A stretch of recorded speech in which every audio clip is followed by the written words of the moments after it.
I was trying to think, what could I say that could actually be helpful or useful to you in the future? And I thought I'd perhaps tell the story of how I sort of came to be here. How did some of these things happen? And maybe there's some lessons there, because I often find myself wondering, how did this happen?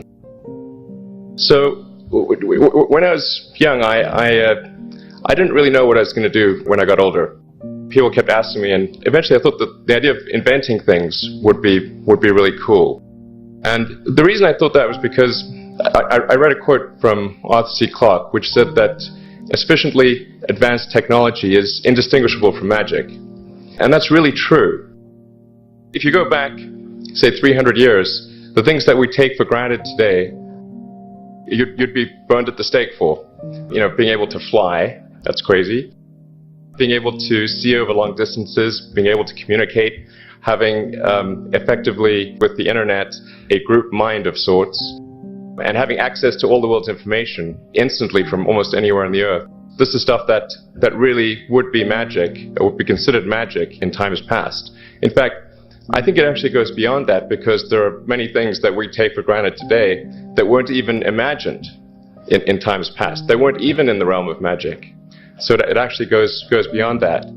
So I thought, well, you know, if I can do some of those things, basically if I can advance technology, then that's like magic, and that would be really cool. And I also had sort of a slight existential crisis, because I was trying to figure out what does it all mean? Like, what's the purpose of things? And I came to the conclusion that if we can advance the knowledge of the world, if we can do things that expand the scope and scale of consciousness, then we're better able to ask the right questions and become more enlightened. And that's really the only way forward. So I studied physics and business, because I figured in order to do a lot of these things, you need to know how the universe works, and you need to know how the economy works. And you also need to be able to bring a lot of people together to work with you to create something, because it's very difficult to do something as an individual if it's a significant technology. So I originally came out to California to try to figure out how to improve the energy density of electric vehicles, basically to try to figure out if there was an advanced capacitor that could serve as an alternative to batteries. That was in '95, and that's also when the internet started to happen. And I thought, well, I can either pursue this technology where success may not be one of the possible outcomes, which is always tricky, or participate in the internet and be part of it. So I decided to drop out. Did some internet stuff. Did a few things here and there. One of which was PayPal. And I think maybe it's helpful to say one of the things that was important then in the creation of PayPal was kind of how it started, because the initial thought was with PayPal was to create an agglomeration of financial services. So to have one place where all of your financial services needs would be seamlessly integrated and work smoothly. And then we had like a little feature which was to do email payments. And whenever we'd show the system off to someone, we'd show the hard part, which was the agglomeration of financial services, which was quite difficult to put together. Nobody was interested. Then we'd show people email payments, which was actually quite easy, and everybody was interested. So this is, I think it's important to take feedback from your environment. You know, you want to be as closed loop as possible.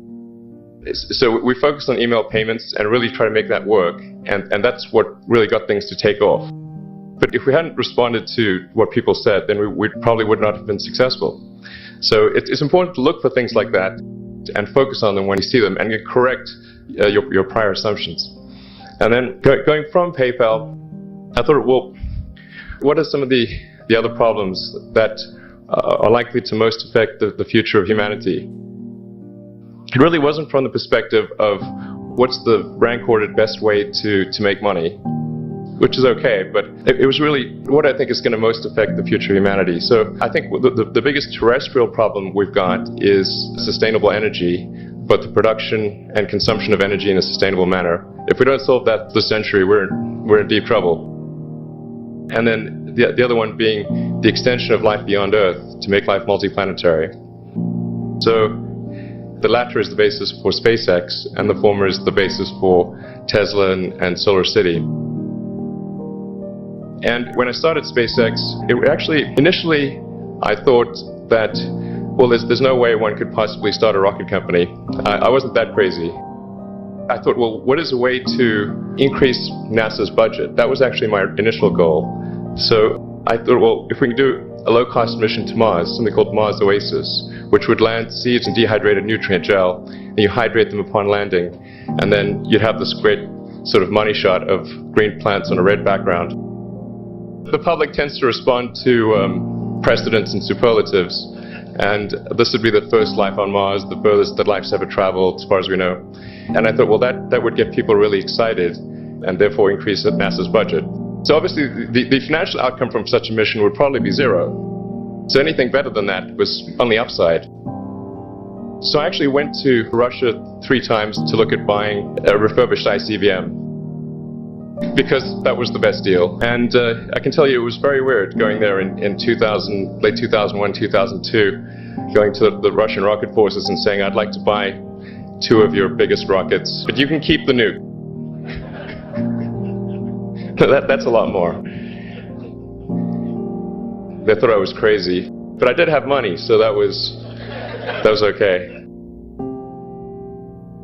After making several trips to Russia, I came to the conclusion that actually my initial impression was wrong, because my initial thought was, well, that there's not enough will to explore and expand beyond Earth and have a Mars base and that kind of thing.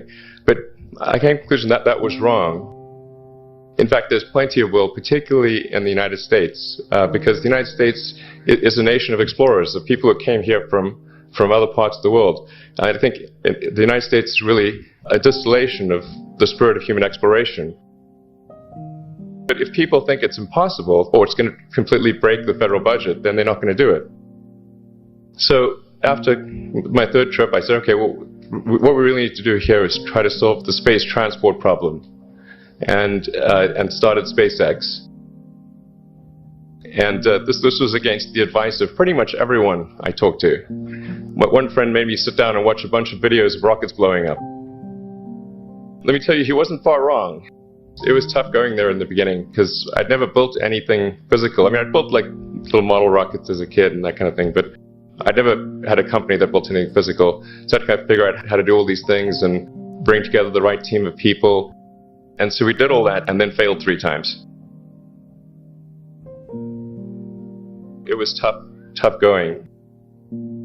Because the thing about a rocket is the passing grade is 100%. And you don't get to actually test the rocket in the real environment that it's going to be in.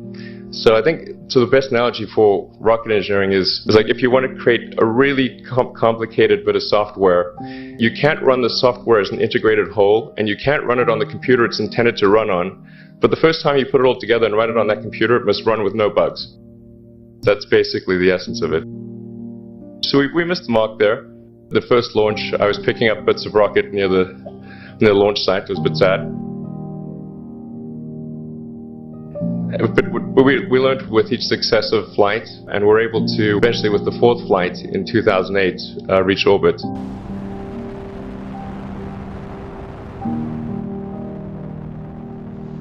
And that was also with the last bit of money that we had. So, thank goodness that happened. I think the saying is 4th time's the charm. So we got the Falcon 1 to orbit, and then began to scale that up to the Falcon 9, which is about an order of magnitude more thrust. It's around 1 million pounds of thrust. And we managed to get that to orbit, and then developed Dragon spacecraft, which recently was able to dock and return to Earth from the space station. That was a white-knuckled event. It's a huge relief. Still can't quite believe it actually happened.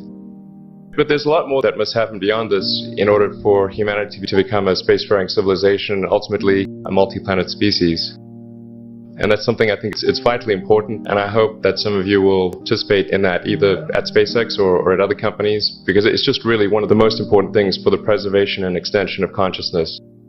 I mean, it's worth noting, as I'm sure people are aware, that the Earth has been around for 4 billion years, and civilization, at least in terms of having writing, has been around for 10,000 years, and that's being generous.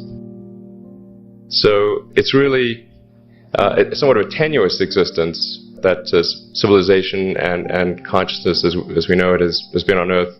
And I think I'm actually fairly optimistic about the future of Earth. I don't want to sort of people to have the wrong impression that I think we're all about to die. I think things will most likely be okay for a long time on Earth. But not for sure, but most likely. But even if it's sort of 99% likely, a 1% chance, it's still worth spending a fair bit of effort to ensure that we have backed up the biosphere, planetary redundancy, if you will. So I think it's really quite important. And in order to do that, there's a breakthrough that needs to occur, which is to create a rapidly and completely reusable transport system to Mars, which is one of those things that's right on the borderline of impossible. That's sort of the thing that we're going to try to achieve there with SpaceX.